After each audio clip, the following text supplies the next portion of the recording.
Okey, itu dia dah siap ya. Kita buat proses body dia.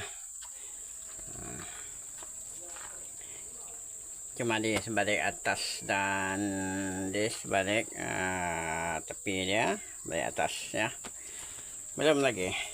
Lambat kita buat agak masa tidak mencukupi ya. Agak masa mensentuh. Okey. Nanti kita akan bersambung kembali. Kita rehat seketika. Okey, ni dia contoh dia ya. Ni dah. Kita ya, belum siap lagi ya, belum siap sepenuhnya. Nak tengok nak tengok jelas bersambung. Nanti tengok di keratan kecil ya, keratan kecil. Bagaimana kitanya. Sekarang ni kita tak boleh rakam dengan sepenuhnya ya. Okey, kerana kesuntukan bateri pun dah nak habis dah. Okey, nanti kita bersambung. Tengok di keratan gambar kecil. Kita akan buatnya sampai siap nanti.